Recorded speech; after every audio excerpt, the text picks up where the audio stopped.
بسم اللہ الرحمن الرحیم۔ شروع اللہ کے نام سے جو بڑا مہربان اور نہایت رحم والا ہے۔ السلام علیکم محترم ناظرین، آج کی اس ویڈیو میں دو ننھے مجاہدوں کا ابو جہل کو قتل کرنا یہ واقعہ بیان کریں گے۔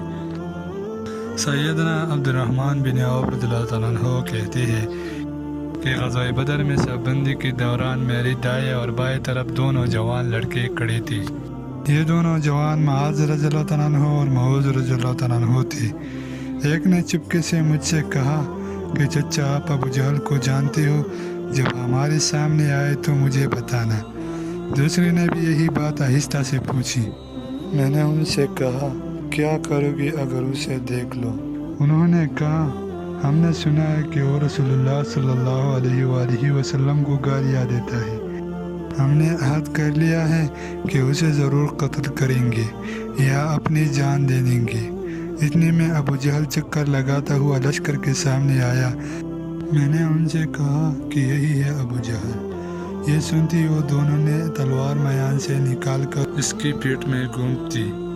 وہ گر پڑا، جان توڑ رہا تھا کہ ابن مسعود رضی اللہ تعالیٰ عنہ پہنچ گئے۔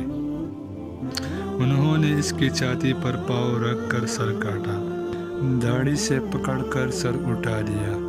آپ صلی اللہ علیہ وآلہ وسلم کی خدمت میں حاضر ہوا۔